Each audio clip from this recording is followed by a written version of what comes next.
एक कोक है और एक आपका पेट्रोलियम है। अब आपसे अगर पूछता है कि इसमें आपका प्राकृतिक ईंधन कौन है, तो आप बताएंगे किसको? पेट्रोलियम। पेट्रोलियम आपका प्राकृतिक ईंधन है। प्राकृतिक ईंधन का मतलब क्या होता है? जिसको प्रकृति द्वारा आपको ही प्रदान कर दिया जाता है, प्रकृति का एक क्रिएशन है। जबकि इन सबों में मैनमेड एक्टिविटी होती है। आदमी इसमें कुछ एक्टिविटी को डाल करके इसको डेवलप करता है, कोल गैस हो या कोक, ये सब आदमी इसको कुछ अपनी एक्टिविटी को शामिल करके डेवलप करता है।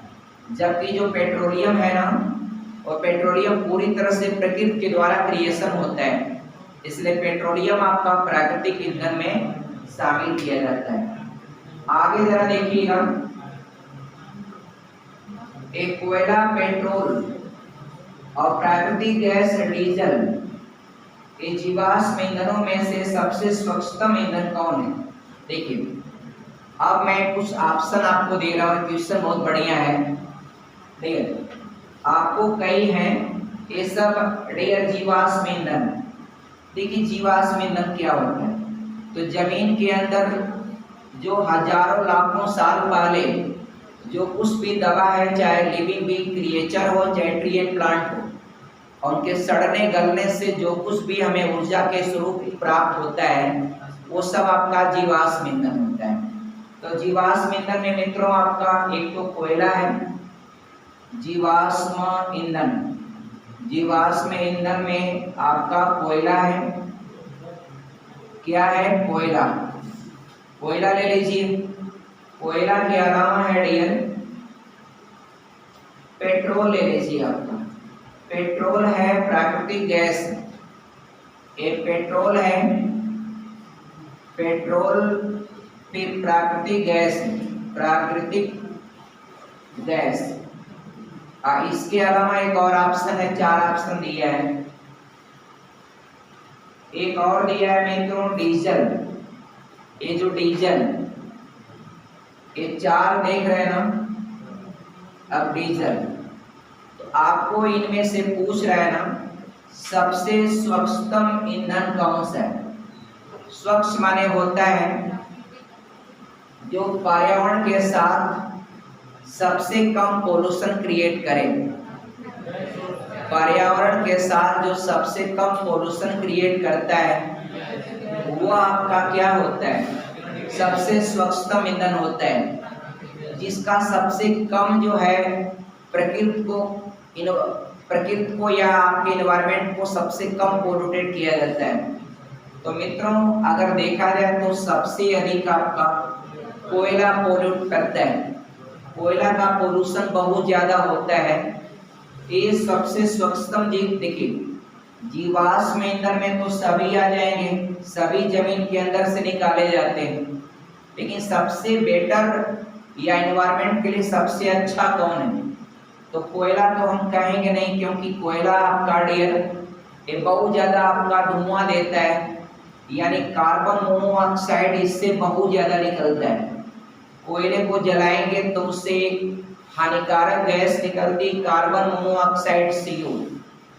अब CO क्या है डियर आप जानिएगा, कार्बन मोनोऑक्साइड है। और कार्बन मोनोऑक्साइड क्या होता है डियर आप सिंपल जानिएगा, ये आपका जब भी आदमी श्वसन क्रिया करता है और उसके सांस में अगर कार्बन मोनोऑक्साइड जाता है तो एक अस्थाई यौगिक बना लेता है, एक अस्थाई यौगिक बना लेता है। देखिए आपका कार्बन मोनोऑक्साइड जब आपका हीमोग्लोबिन से क्रिया करता है तो एक परमानेंट कंपाउंड का क्रिएशन करता है जिसका नाम है कार्बोक्सी हीमोग्लोबिन।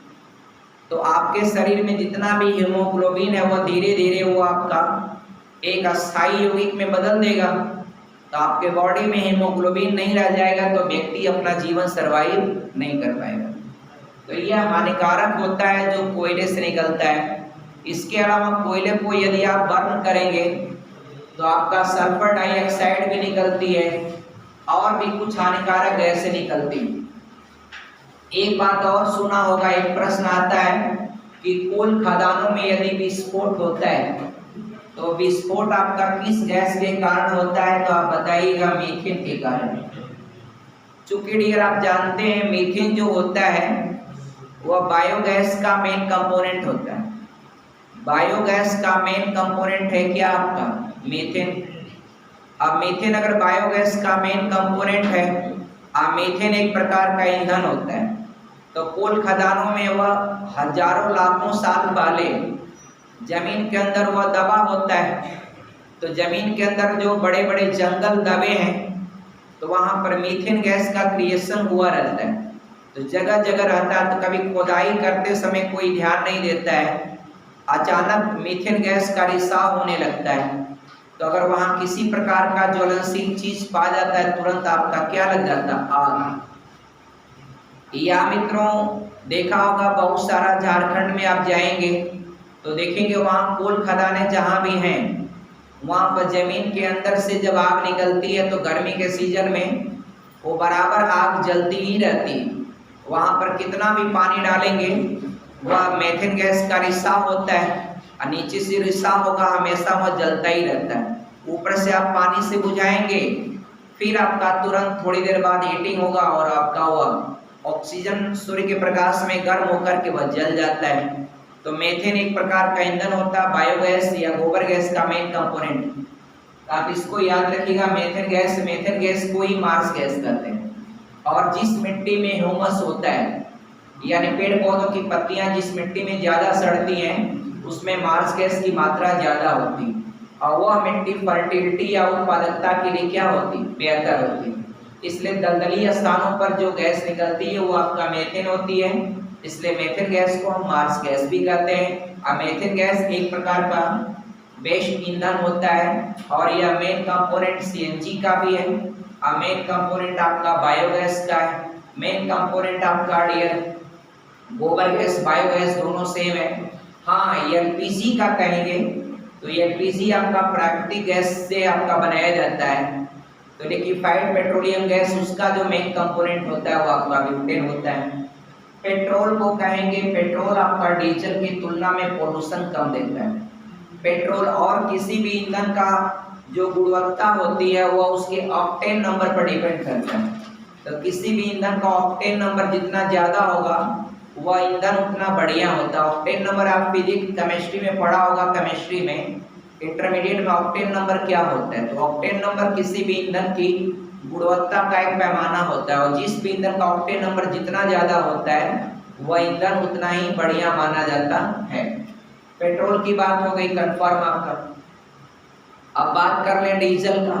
देखा होगा भारत में डीजल और पेट्रोल, तो पेट्रोल से पिकअप या स्पीडिंग इंजन की पावर आपका पेट्रोल गाड़ियां अच्छा देती हैं। तो इसलिए पेट्रोल इंजन जो होता है, पेट्रोल जो ईंधन होता है वह डीजल से बेहतर माना जाता है। लेकिन मित्रों जो प्राकृतिक गैस है ना, ये जो नेचुरल गैस है, ये आपका जो है इससे सबसे कम पोल्यूशन होता है। पेट्रोल आप गाड़ी चलाएंगे तो धुआं देगा, वह वातावरण को थोड़ा थोड़ा प्रदूषित करता है। डीजल भी पोल्यूट करेगा, लेकिन मित्रों प्राकृतिक गैस से जो भी ईंधन बनता है, चाहे सीएनजी हो चाहे एलपीजी हो, आप एलपीजी आप जलाएंगे तो किसी प्रकार का पोल्यूशन होता है नहीं आपका। एलपीजी अपने घरों में जलाते हैं, कोई पोल्यूशन होता है नहीं होता है। आजकल गाड़ियों में सारी गाड़ियां सीएनजी या आपका एलपीजी या सीएनजी या प्राकृतिक गैस से चलाने की कोशिश की जा रही है। इसलिए मित्रों हम बताएंगे कि जमीन के अंदर से जो भी ईंधन हम प्राप्त करते हैं वो जीवाश्म ईंधन जो लाखों हजारों साल पहले जमीन के अंदर दबे हैं, और दबने से उनका क्रिएशन हुआ है। दूसरी बात आपका उसमें द बेस्ट ईंधन आपका कौन है, तो आप प्राकृतिक गैस बताएंगे, ये सभी आपका जीवाश्म ईंधन के प्रकार हैं। एक प्रश्न पर और हम बात करेंगे क्लियर। इस प्रश्न को आप बताइएगा, ये बायोगैस में मेनली क्या होता है। अगर आपको पूछ दिया जाए कि बायोगैस में मेनली क्या होता है, आप बताइएगा कार्बन डाइऑक्साइड और आपका मीथेन होता है CH4। जो बायोगैस है उसमें मेनली क्या होता है, अगर आपको पूछता है बायोगैस में मुख्यतः क्या पाया जाता है, तो आप बताइएगा कार्बन डाइऑक्साइड और मीथेन। मित्रों कार्बन डाइऑक्साइड जो होती है ना वह वातावरण को पोल्यूटेड नहीं करती, और कार्बन डाइऑक्साइड धरातल पर बहुत आवश्यकता भी होती है, क्योंकि जितने भी ट्री एंड प्लांट हैं उनको श्वसन क्रिया में क्या चाहिए, कार्बन डाइऑक्साइड।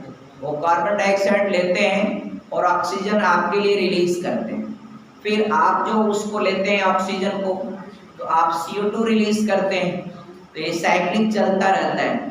एक प्रश्न आता है कि अगर धरातल से सारे पेड़ पौधे अगर समाप्त कर दिए जाएं तो क्या होगा, तो आप बताएंगे प्रकृति में आपके जो वायुमंडल है उसमें कार्बन डाइऑक्साइड गैस की मात्रा बढ़ जाएगी, क्योंकि जितने भी जीवित प्राणी हैं वो सब आपका जो भी ऑक्सीजन होगा उसको CO2 में कन्वर्ट करके रिलीज कर देंगे, लेकिन सारे ट्री एंड प्लांट जो होते हैं वो आपके द्वारा CO2 को ऑक्सीजन में डाइवर्ट करते हैं।